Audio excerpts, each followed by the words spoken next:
Hello दोस्तों, आज की इस वीडियो में हम करने वाले हैं CSIR नेट लाइफ साइंस के लिए PYQs को प्रैक्टिस। चलिए वीडियो को शुरू करते हैं और जानते हैं आज की इस वीडियो में हम कौन से क्वेश्चंस को प्रैक्टिस करने वाले हैं। तो देखिएगा, आज की इस वीडियो में हम करने वाले हैं CSIR नेट लाइफ साइंस के लिए PYQs को प्रैक्टिस, वो भी यूनिट नंबर 3 यानी मॉलिक्यूलर बायोलॉजी। तो जो पेपर हमारा सितंबर 2022 में हुआ था, जिसको जून 2022 भी कहा जाता है, वो पेपर जो इवनिंग में हुआ था, उसमें कितने क्वेश्चन आए हैं मॉलिक्यूलर बायोलॉजी से वो हम देखने वाले हैं। मॉर्निंग शिफ्ट को हम कंप्लीट कर चुके हैं लास्ट की वीडियोस में और आज हम करने वाले हैं इवनिंग शिफ्ट के लिए। ठीक है, तो इस पूरे पेपर को एक बार एनालाइज किया जाए तो मॉलिक्यूलर बायोलॉजी से इस पेपर में पार्ट बी के अंदर 4 क्वेश्चन आए हुए हैं और पार्ट सी के अंदर 6 क्वेश्चन आए हैं। और ये 4 क्वेश्चन जो पार्ट बी के हैं लास्ट की वीडियो में हमने कंप्लीट कर लिए हैं और आज हम करने वाले हैं पार्ट सी के लिए ये 6 क्वेश्चन। वैसे 7 क्वेश्चन आए थे, लेकिन एक क्वेश्चन को ड्रॉप कर दिया गया है क्योंकि इसमें ऑप्शन थोड़े गलत देके रखे थे। 2 ऑप्शन बिल्कुल सेम थे, तो उस पूरे क्वेश्चन को ड्रॉप कर दिया है। तो हम ये 6 क्वेश्चन ही डिटेल में आज समझेंगे। ठीक है, फर्स्ट क्वेश्चन है क्वेश्चन आईडी 224 से।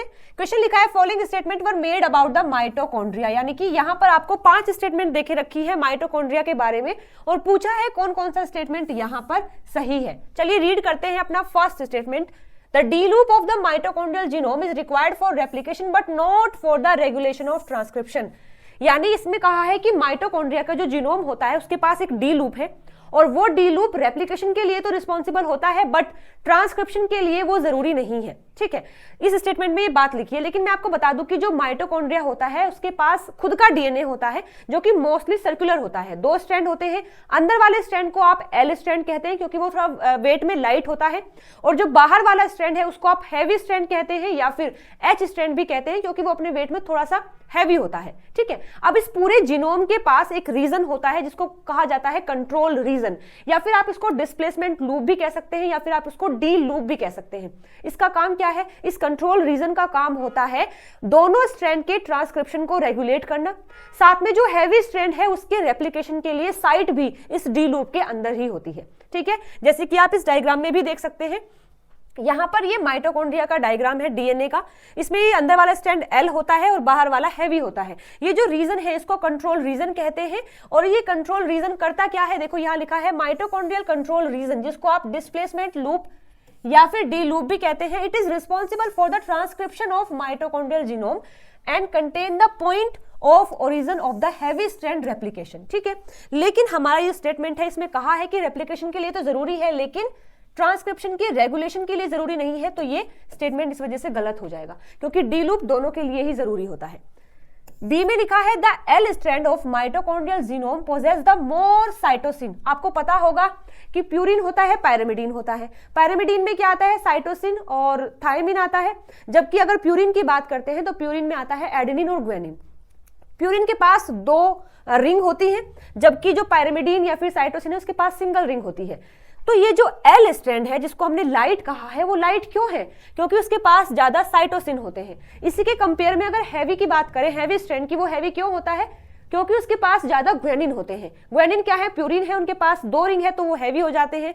जबकि साइटोसिन क्या है? पायरिमिडीन है, इसके पास सिंगल रिंग होती है तो वो थोड़ा सा एज कंपेयर टू हैवी थोड़ा सा लाइट हो जाता है। तो ये बात बिल्कुल सही है कि जो एल स्ट्रैंड होता है जीनोम का, वो उसके पास मोर साइटोसिन होते हैं। तो बी स्टेटमेंट हमारा बिल्कुल सही है। ए गलत है तो देखो ये स्टेटमेंट गलत हो जाएगा और ये गलत हो जाएगा।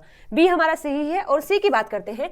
प्लांट्स के अंदर most mitochondrial tRNA are encoded by the nuclear genome and then imported into the mitochondria. बिल्कुल सही बात है कि प्लांट के अंदर जो मोस्टली टीआरएनए होते हैं वो फॉर्म होते हैं न्यूक्लियर जीनोम के द्वारा, यानी कि जो जीनोम या फिर जो डीएनए न्यूक्लियस में होता है वो टीआरएनए को फॉर्म करता है और उसके बाद फिर उसको ट्रांसपोर्ट कर दिया जाता है माइटोकॉन्ड्रिया के पास उसके यूज के लिए। तो ये बात भी बिल्कुल सही लिखी है यहाँ पर कि ऐसा ही होता है। नेक्स्ट है cycloheximide inhibit protein synthesis by mitochondrial ribosome but does not eukaryotic cytosolic ribosome. अब देखो यहाँ पर बात आई है साइक्लोहेक्सामाइड की। साइक्लोहेक्सामाइड क्या है? ट्रांसलेशन का एक इनहिबिटर होता है जो कि प्रोटीन की सिंथेसिस नहीं होने देता। क्यों नहीं होने देता? क्योंकि राइबोसोम को इमोबिलाइज कर देता है। राइबोसोम क्या है? ऐसी साइट है, ऐसी साइट को प्रोवाइड करते हैं जहां पर प्रोटीन सिंथेसिस होता है। तो ये साइक्लोहेक्सामाइड उनको इमोबिलाइज कर देते हैं। अब चाहे वो राइबोसोम माइटोकॉन्ड्रिया का हो चाहे साइटोसोल का हो, सबको इमोबिलाइज कर देते हैं। लेकिन यहां पर लिखा है केवल माइटोकॉन्ड्रिया का करता है, जो साइटोसोल में होता है उनको नहीं करता। तो ये स्टेटमेंट गलत हो जाएगा। यहां पर मैंने लिखा भी है कि जो साइक्लोहेक्सामाइड है ये एक नेचुरली अकरिंग फंगिसाइड है और जो क्या करते हैं, that is a translation elongation inhibitor होते हैं दैट इमोबिलाइज द राइबोसोम्स। ठीक है, तो ये स्टेटमेंट इस वजह से गलत हो जाएगी। अब देखिए ई में लिखा है some organism have been found to carry linear mitochondrial DNA, यानी ये देखा गया है कि कुछ ऑर्गेनिज्म के अंदर उनके माइटोकॉन्ड्रिया में सर्कुलर ना होकर लीनियर डीएनए होता है। तो ये बात भी बिल्कुल सही है। जैसे आप यहाँ देख भी सकते हैं कि कुछ यूनिसेलुलर ऑर्गेनिज्म ऐसे होते हैं, जैसे कि अगर बात करें ग्रीन एल्गा जैसे कि क्लेमाइडोमोनास, उनमें कुछ ऐसा होता है कि माइटोकॉन्ड्रिया का जो जीनोम होता है वो सर्कुलर ना होकर लीनियर मिलता है। ऐसे ही कुछ एनिमल्स भी हैं जिनके पास क्या होता है, लीनियर माइटोकॉन्ड्रियल क्रोमोसोम मिलते हैं, यानी कि जो माइटोकॉन्ड्रिया का जीनोम है वो लीनियर होता है। कुछ प्लांट्स में भी ऐसा देखा गया है। तो ये स्टेटमेंट भी बिल्कुल सही है कि कुछ ऑर्गेनिज्म के अंदर जो माइटोकॉन्ड्रिया का डीएनए होता है वो लीनियर होता है। तो आप देख सकते हैं यहाँ पर हमारा डी गलत है और हमारा ए गलत है। ठीक है, ए और डी गलत है तो ये भी चला जाएगा, बचेगा हमारा answer B and C E, यानी बी और सी और E is the right answer for this question. Next question है the following statement refers to the E coli replicative DNA polymerase, यानी कि क्वेश्चन कहां से आया है, इकोलाई के पास रेप्लिकेशन करने के लिए कुछ एंजाइम्स होते हैं जिनका नाम है डीएनए पॉलीमरेज। उसके रिगार्ड में आपको यहां पर 4 स्टेटमेंट देके रखी है और पूछा है कौन कौन से स्टेटमेंट यहां पर सही है। तो हम बोल सकते हैं इस क्वेश्चन में आया है प्रोकैरियोट्स के डीएनए पॉलीमरेज के बारे में। तो इस क्वेश्चन को पढ़ने से पहले, समझाने से पहले मैं आपको ये बता देती हूं, उसके बाद हमारा क्वेश्चन बहुत आसान हो जाएगा। तो देखिए, अगर बात करते हैं प्रोकैरियोट्स के डीएनए पॉलीमरेज की, डीएनए पॉलीमरेज क्या करता है, डीएनए की रेप्लिकेशन करता है। तो उसके पास कितने टाइप की, टोटल 5 टाइप के डीएनए पॉलीमरेज मिलते हैं। सबसे पहले बात करेंगे कि हमारे पास जो डीएनए पॉलीमरेज 1 है, ठीक है, डीएनए पॉलीमरेज जो 1 होता है इसके पास 3 टाइप की एक्टिविटी होती है। एक होता है 5 प्राइम टू 3 प्राइम पॉलीमराइजेशन, जिससे कि वो नए न्यूक्लियोटाइड को ऐड कर सकता है, कहां, 5 प्राइम टू 3 प्राइम। सेकंड क्या होता है, 5 prime to 3 prime exonuclease activity होती है, जो प्राइमर को रिमूव करने में और निक ट्रांसलेशन में हेल्प करता है। ये क्या होता है, जो लैगिंग स्ट्रैंड में प्राइमर बनता है उसको रिमूव किया जाता है, जब वो कंप्लीट फॉर्म हो जाएगा उसको रिमूव करने का भी काम ये पॉलीमरेज 1 कर सकता है, क्योंकि इसके पास ये एक्टिविटी है और इसको बोला जाता है 5 प्राइम टू 3 प्राइम एक्सोन्यूक्लियेज। एक होता है 3 प्राइम टू 5 प्राइम एक्सोन्यूक्लियेज, और ये किस लिए होता है, प्रूफ रीडिंग के लिए होता है, यानी कि जो भी नए डीएनए की फॉर्मेशन हुई है तो एक बार ये पीछे हटके देखता है कि जो मैंने ऐड किया है क्या उसमें कोई गलत तो नहीं हो गया, तो उसको बोलते हैं प्रूफ रीडिंग। वो कैसे की जाती है, 3 prime to 5 prime exonuclease activity के हेल्प से। ठीक है, चलिए तो एक बार ये इसके बारे में पढ़ लेते हैं। फर्स्ट में लिखा है DNA pol 1 display very limited processivity and possesses 3 prime to 5 prime exonuclease activity allowing fidelity of DNA replication. अब यहां पर एक पॉइंट और मैं आपको बता देती हूं कि जो डीएनए पॉलीमरेज 1 होता है उसकी प्रोसेसिविटी कम है। इसका मतलब क्या है कि डीएनए की जो सिंथेसिस होती है वो काफी फास्ट नहीं करता है एज कंपेयर टू थर्ड। जो डीएनए पोल 3 है, इसके बारे में भी हम पढ़ेंगे, ये जो पोल 3 होता है इसकी सबसे ज्यादा हाई प्रोसेसिविटी मानी जाती है, यानी कि डीएनए को सिंथेसाइज करने की स्पीड है सबसे ज्यादा किसकी होती है, डीएनए पोल 3 की होती है। तो इसके कंपैरिजन में ये जो डीएनए पोल 1 है उसका कम होता है। तो ये स्टेटमेंट बिल्कुल सही लिखा हुआ है। और साथ साथ वो क्या करता है, 3 प्राइम टू 5 प्राइम उसके पास एक्सोन्यूक्लियेज एक्टिविटी भी होती है, जिसको हमने क्या कहा था, प्रूफ रीडिंग की एक्टिविटी। देखिए यहां पर लिखा है 3 prime to 5 prime exonuclease activity क्या होती है, प्रूफ रीडिंग की। तो अगर वो प्रूफ रीडिंग कर सकता है तो वो क्या करेगा, डीएनए रेप्लिकेशन की फिडिलिटी को भी चेक कर सकता है। फिडिलिटी मतलब जो उसने बनाया है क्या वो सही है या नहीं, इस चीज को वो चेक कर सकता है with the help of 3 prime to 5 prime exonuclease activity. तो ये स्टेटमेंट हमारा बिल्कुल सही है। अब देखिए बी में क्या लिखा है, डीएनए पोल 3 के बारे में बात आई है। तो एक बार देख लेते हैं डीएनए पोल 3 के बारे में बात आई है। तो देखो यहां लिखा है डीएनए पोल 3 की अगर बात करें तो इसके पास क्या कुछ होता है, 5 प्राइम टू 3 प्राइम पॉलीमराइजेशन की एक्टिविटी होती है और साथ साथ 3 prime to 5 prime proof reading की एक्टिविटी होती है। याद रखना 5 प्राइम टू 3 प्राइम पॉलीमराइजेशन और 3 prime to 5 prime proof reading activity. इसके पास ये जो प्राइमर को रिमूव करने की एक्टिविटी है नहीं होती है, किसके पास, पोल 3 की। चलिए तो आगे बात करते हैं।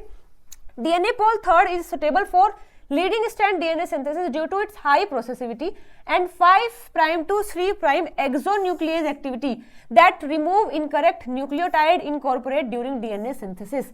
तो ये स्टेटमेंट गलत हो जाएगा क्योंकि डीएनए पोल 3 के पास 5 prime to 3 prime exonuclease activity होती ही नहीं है। तो ये स्टेटमेंट बिल्कुल गलत हो जाएगा।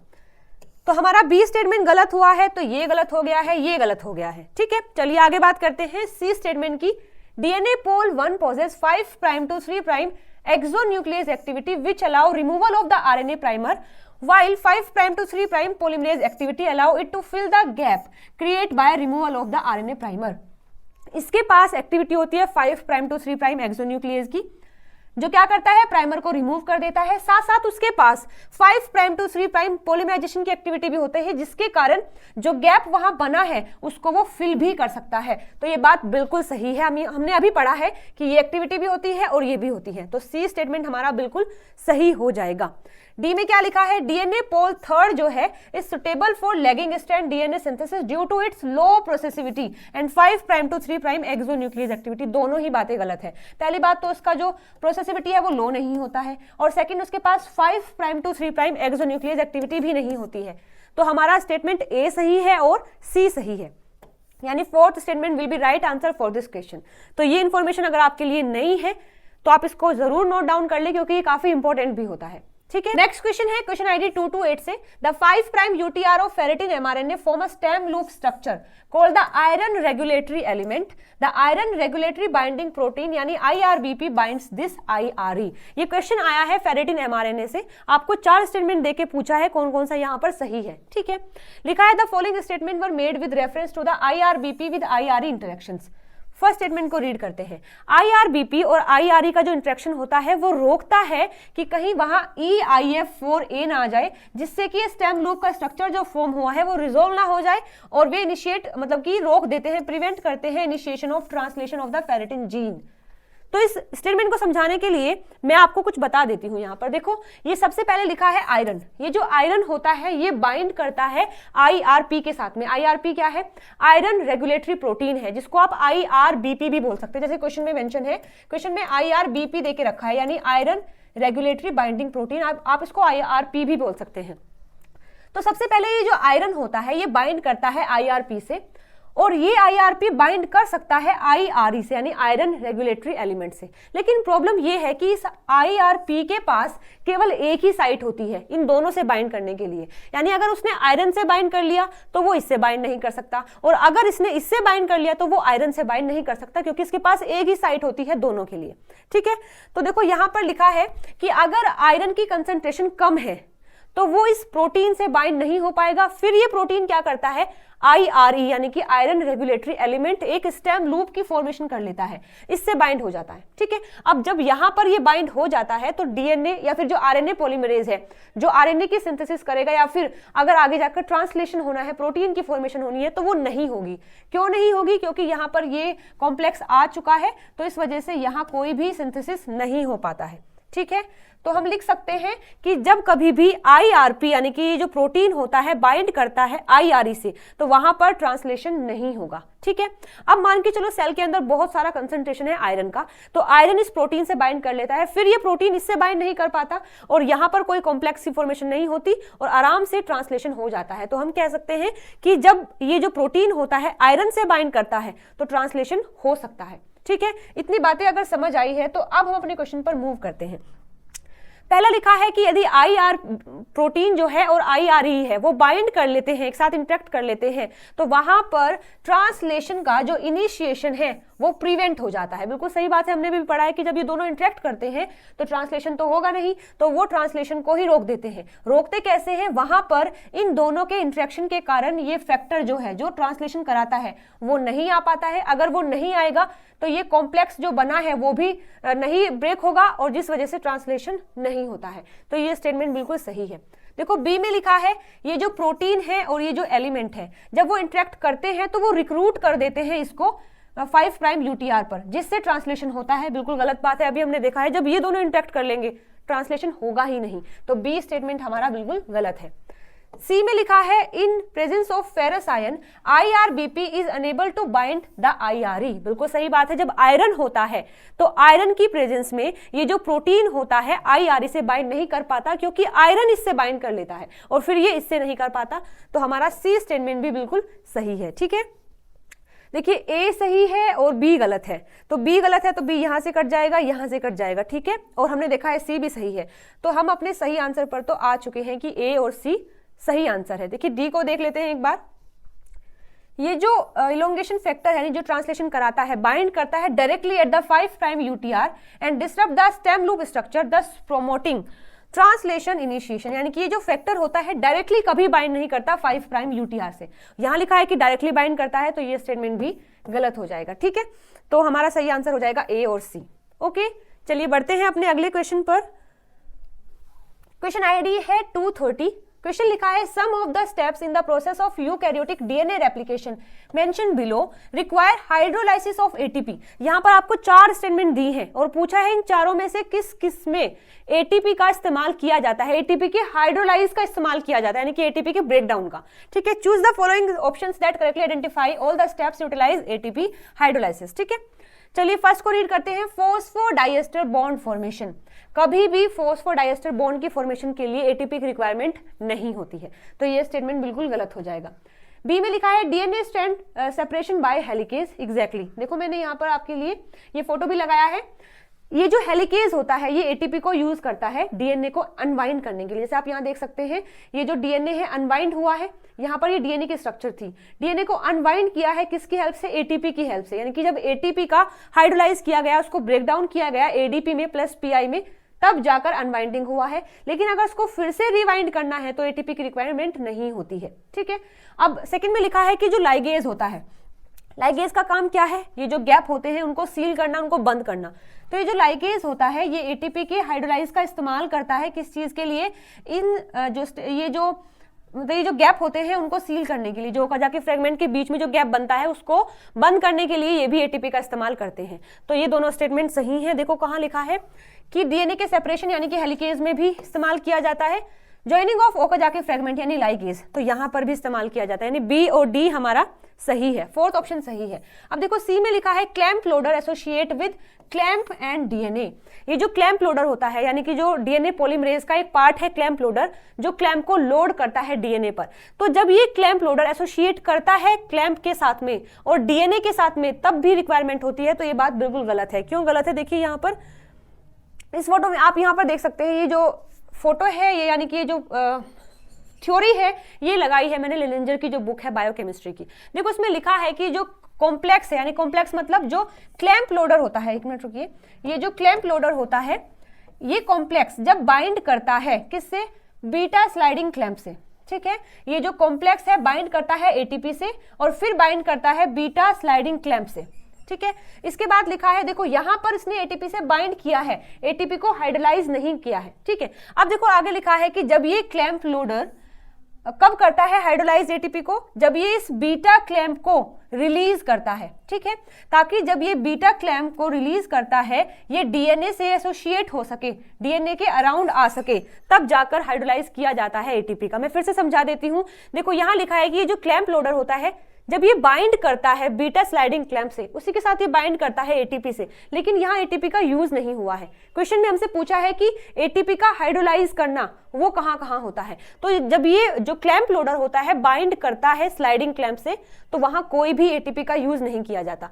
कब एटीपी का यूज किया जाता है, जब ये लोडर जो होता है, जब ये लोड कर देता है अपने बीटा स्लाइडिंग क्लैंप को, जब ये क्लैंप लोडर क्या करता है, इस बीटा स्लाइडिंग क्लैंप को रिलीज करता है, उस टाइम पर यूज किया जाता है एटीपी का। ठीक है, ताकि ये जो बीटा स्लाइडिंग क्लैंप है ये डीएनए के पास आ सके। ठीक है, लेकिन क्वेश्चन में लिखा है कि यहाँ पर जब ये जो क्लैंप लोडर है एसोसिएट करता है क्लैंप के साथ में और डीएनए के साथ में जब यूज किया जाता है, तो ये स्टेटमेंट इसलिए गलत हो जाएगा। आई होप आपको ये बात समझ आई होगी ये स्टेटमेंट गलत क्यों है। ठीक है, तो हमारा सही आंसर हो जाएगा यहाँ पर ए और डी, बी और डी। ठीक है, चलिए बढ़ते हैं अपने अगले क्वेश्चन पर, एक मिनट रुकिए।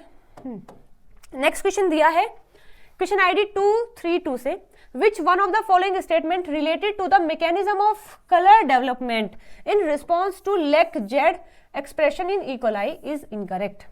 यहाँ पर इकोलाई के बारे में आपको 4 स्टेटमेंट देके रखी हैं और पूछा है चारों में से गलत कौन सा है। ठीक है, चलिए फर्स्ट को रीड करते हैं। E coli growth on LB agar with X gal, X gal के साथ में हमने इकोलाई को ग्रो कर दिया है, result in blue coloured colonies because lac Z produce in the cell hydrolyse X gal present in the medium into a blue coloured product. इसमें लिखा है हमने इकोलाई को ग्रो कर दिया है एक्स गैल के साथ में। ठीक है, इस अगार में इसके बाद हमने देखा है कि वहां उस मीडियम के अंदर हमें ब्लू कलर का कुछ दिखाई दिया है, और यहां बताया है आपको कि ये ब्लू कलर इसलिए दिखाई दिया है क्योंकि ये जो लेक जेड होता है, एक जीन है लेक जेड जो किसके अंदर मिलता है, इकोलाई के कारण, तो इसने ही इस एक्स गैल से ये ब्लू कलर दिया है। तो ये स्टेटमेंट को देखते हैं यहां से, देखो इसमें लिखा है ये जो एक्स गैल है ये क्या है, 5 bromo 4 chloro 3 indole beta D galactosides है। ये क्या है, एक ये तो इसका साइंटिफिक नेम है, ये एक क्रोमोजेनिक सबस्ट्रेट है फॉर बीटा गैलेक्टोसाइडेज। यानी कि क्रोमोजेनिक का मतलब है ये जो एक्स गैल है क्या है, इसके पास कलर होता है, और ये सबस्ट्रेट किसका है, इस एंजाइम का जिसका नाम है बीटा गैलेक्टोसाइडेज। ठीक है, यानी जब कभी भी वहां पर ये एंजाइम होगा, कौन सा, बीटा गैलेक्टोसाइडेज, तो ये इस एक्स गैल को पकड़कर ब्लू कलर के प्रेसिपिटेट में कन्वर्ट कर देता है। तो ये एंजाइम अगर इकोलाई के पास है तो वहां पर ब्लू कलर आ सकता है, और एग्जैक्टली ये जो लेक जेड की बात हुई थी, ये जो एंजाइम है, ये जो जीन है लेक जेड जो किसके पास होता है, इकोलाई के, ये फॉर्म करता है बीटा गैलेक्टोसाइडेज को, जिसके कारण वो एक्स गैल को कन्वर्ट कर देता है ब्लू प्रेसिपिटेट में। तो ये स्टेटमेंट बिल्कुल सही हो जाएगा। यहां पर भी ये लिखा है कि इकोलाई को हमने जब ग्रो किया है एक्स गैल के साथ में, तो वहां पर हमें ब्लू कलर की कॉलोनी मिली है। वो क्यों मिली है, क्योंकि एक्स गैल को हाइड्रोलाइज कर दिया गया है। ठीक है, किसने किया है, जो लेक्स जेड का जीन है वो एक एंजाइम बनाता है बीटा गैलेक्टोसाइडेज जो उसको ब्रेक डाउन कर देता है ब्लू कलर में। ठीक है, तो ये स्टेटमेंट बिल्कुल सही हो जाएगा। पूछा क्या है हमसे, गलत पूछा है।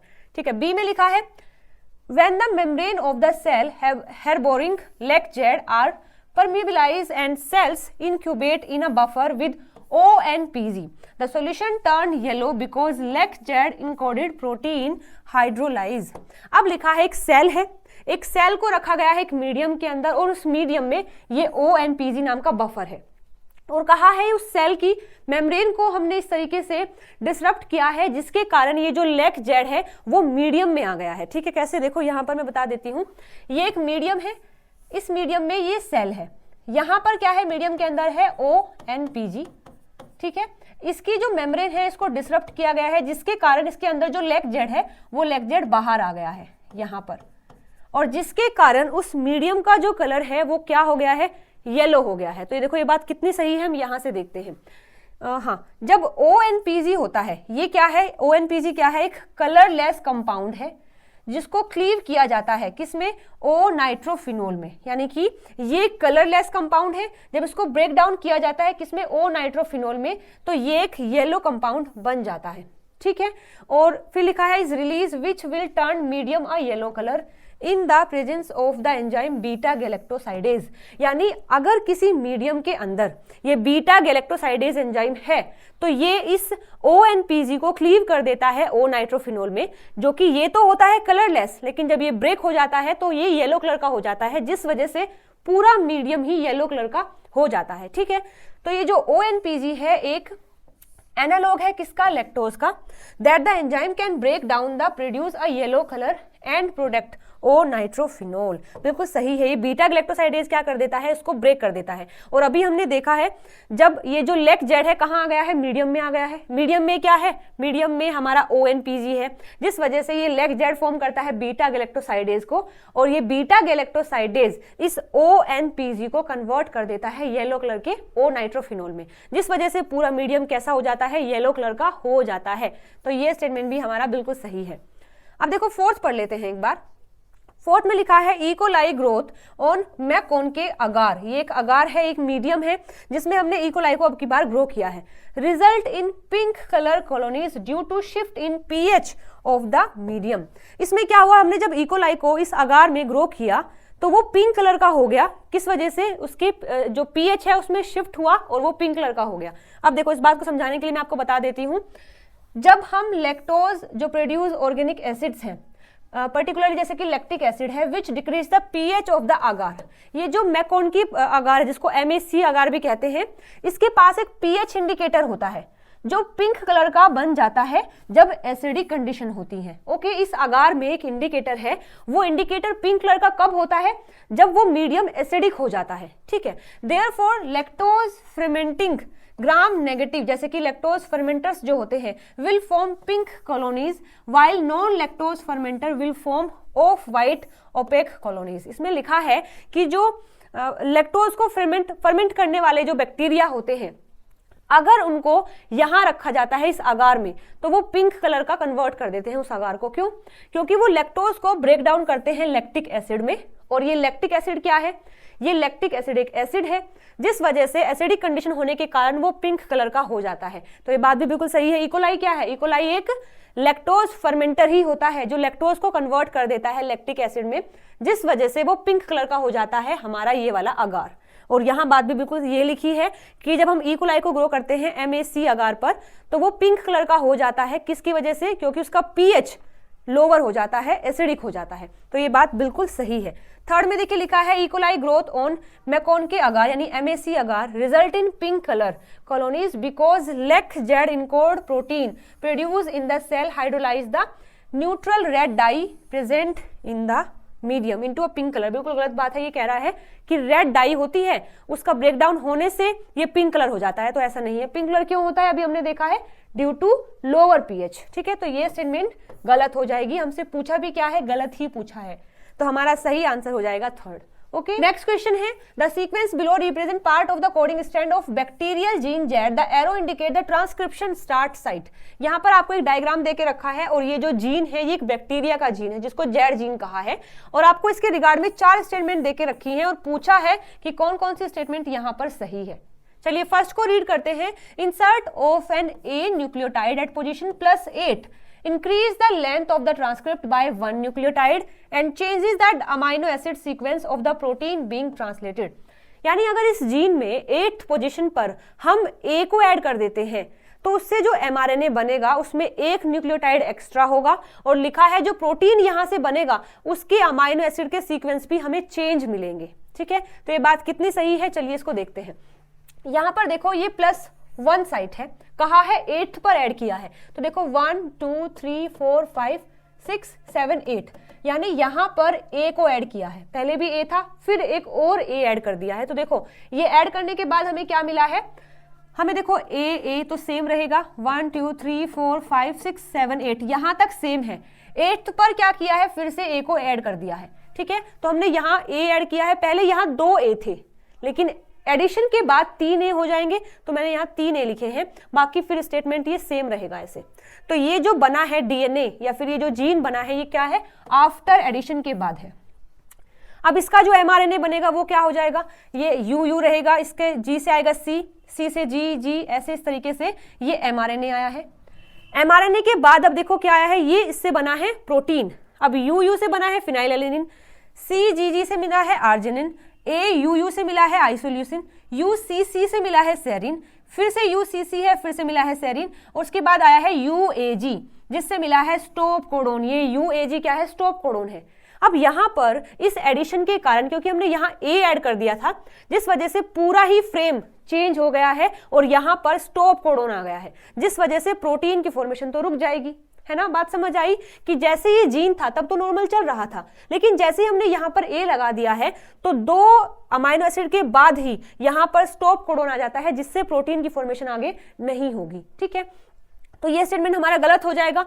इसने कहा है कि अमाइनो एसिड का सीक्वेंस चेंज हो गया है। चेंज तो हुआ ही नहीं, मतलब प्रोटीन तो हमारा बना ही नहीं, है ना। इसने कहा है कि ट्रांसलेशन होगा, प्रोटीन बनेगा, लेकिन स्टॉप कोडोन आ गया है इसके एडिशन के कारण, इस वजह से ये जो हमारा स्टेटमेंट है गलत हो जाएगा। ठीक है, समझ आई बात? चलिए अब बी को रीड करते हैं।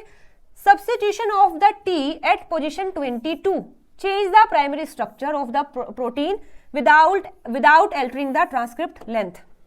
क्वेश्चन में लिखा है कि जो 22 पोजीशन है उस पर अगर हम सब्स्टिट्यूट कर देते हैं टी को, तो टी को सब्स्टिट्यूट करने से वो जो प्राइमरी स्ट्रक्चर हमें मिलेगा प्रोटीन, यानी कि उसके बाद जो प्रोटीन बनेगा उसका प्राइमरी स्ट्रक्चर में चेंज है, लेकिन उससे जो एमआरएनए मिलेगा उसकी लेंथ में कोई डिफरेंस नहीं होगा। तो ये स्टेटमेंट देखो कब तक, कितने हद तक सही है। कहा है 22 पर ए को सब्स्टिट्यूट किया है। सब्स्टिट्यूट का मतलब होता है रिप्लेस कर देना, एक को हटाकर दूसरा लगा देना। तो अब देखो ये 20 है, 21 ये होगा, 22 ये होगा। 22 पर क्या है? टी है, और सब्स्टिट्यूट किसको किया है? टी को किया है। तो टी को हटाकर टी ही लगाया है। देखो क्वेश्चन में लिखा है कि सब्स्टिट्यूशन ऑफ द टी, मतलब कि टी का सब्स्टिट्यूशन हुआ है एट द पोजीशन 22, यानी टी को हटाया है और टी ही लगाया है, तो कोई चेंज नहीं होने वाला है ना। तो ये स्टेटमेंट भी गलत हो जाएगा। इसमें लिखा है कि हम जब टी को सब्स्टिट्यूट करते हैं तो वहां पर प्राइमरी स्ट्रक्चर में चेंज होगा, बिल्कुल भी नहीं होगा, क्योंकि हमने टी को हटाया और टी ही लगाया है। ठीक है, तो ये स्टेटमेंट भी हमारा गलत हो जाएगा। सी, अब एक बार डी को देख लेते हैं। डी में लिखा है deletion of A at position 9 creates the stop codon that prevent translation of protein. यानी अगर हम इसमें 9th पोजीशन पर ए को डिलीट कर देते हैं तो स्टॉप कोडॉन आ जाएगा, जिसकी वजह से ट्रांसलेशन रुक जाएगा। तो ये बात कितने हद तक सही है, चलिए देख लेते हैं। यहां पर ये है हमारा ओरिजिनल जो पहले यहां था। ठीक है, ये 1 2 3 4 5 6 7 8 ही तो कहा है, 1 मिनट रुकिए, नहीं 9th, तो 8 ये 9, हमने इस ए को डिलीट करना है। ठीक है, ये ओरिजिनल है, डिलीट करने के बाद क्या बना, ये सेम रहेगा, ये भी सेम रहेगा, TAG हो जाएगा, है ना, TAG, क्योंकि हमने यहां से एक ए को हटा दिया है। तो ये बचेगा अब TAG, फिर GA और एक और G मैंने यहां से उठा लिया है। तो ये है आफ्टर डिलीशन ऑफ ए को डिलीट करने के बाद हमें ये मिला है। इसके बाद mRNA हमें क्या मिलेगा, UUU CGG AUG CUC हमें ये मिलेगा। और फिर इससे जो प्रोटीन हमें मिला है वो फिनाइलएलेनिन है, आर्जिनिन है, आइसोल्यूसिन है और ल्यूसिन है। यानी कोई भी स्टॉप कोडॉन हमें यहाँ पर नहीं मिला है, लेकिन क्वेश्चन में लिखा है कि अगर हम उसको डिलीट कर देते हैं ए को तो वहां स्टॉप कोडॉन मिलेगा। तो ये स्टेटमेंट भी हमारा गलत हो जाएगा। सी में लिखा है insertion of A after position 26 change the primary structure of the protein and result in the synthesis of a truncated protein। ये truncated protein क्या होता है, ऐसा प्रोटीन जो नॉन फंक्शनल हो जाता है, जिसमें कोई म्यूटेशन हुआ है, एडिशन हुआ है या फिर डिलीशन हुआ है, जिसकी वजह से जो प्रोटीन बनेगा वो नॉन फंक्शनल हो जाएगा। ऑब्वियसली बात है, मान के चलो आपके पास एक इंसुलिन का जीन है, अगर वो नॉर्मल है तो वो इंसुलिन बनाता है, लेकिन अगर आप कुछ भी वहां छेड़खानी करेंगे, या तो ऐड करेंगे या तो डिलीट करेंगे, तो अब जो आपको प्रोटीन मिलेगा वो इंसुलिन नहीं होगा। तो आप उसे कहोगे कि वो ट्रंकेटेड प्रोटीन है, यानी नॉन फंक्शनल प्रोटीन है। तो ऑब्वियसली अगर आप इस जीन के अंदर 26th पोजीशन पर ए को ऐड करते हैं तो कुछ ना कुछ तो चेंज होगा ही उसके स्ट्रक्चर में, है ना। या तो वो स्टॉप कोडॉन आ सकता है, या तो फिर स्टॉप कोडॉन नहीं आएगा तो उसकी प्राइमरी स्ट्रक्चर में चेंज होगा, यानी वो सेम प्रोटीन हमें नहीं मिलेगा जो मिलना चाहिए था इस जीन से। तो उस प्रोटीन को आप कहेंगे ट्रंकेटेड प्रोटीन। तो ये स्टेटमेंट बिल्कुल यहाँ हमारा सही हो सकता है। सही हम उसको बोल सकते हैं कि अगर ए पर हम 26 की पोजीशन पर चेंज करते हैं तो क्या होगा, हमें ट्रंकेटेड प्रोटीन मिलेगा। तो सी स्टेटमेंट सही है, बाकी सब गलत है। ए भी गलत है, बी भी गलत है और डी भी गलत है। तो सी स्टेटमेंट हमारा फर्स्ट ऑप्शन में दिया है, बाकी सब गलत है। तो ये C statement will be the right answer for this question. तो सारे क्वेश्चन हमने सॉल्व कर लिए हैं जो पार्ट सी से यहाँ आए हैं। आई होप आपको वीडियो पसंद आई होगी। अगर आई है तो लाइक शेयर सब्सक्राइब जरूर से कर देना, और कोई डाउट है अभी भी तो कमेंट करके मुझसे पूछ लेना। मिलते हैं नई वीडियो में नए टॉपिक के साथ में। Till then bye bye, take care.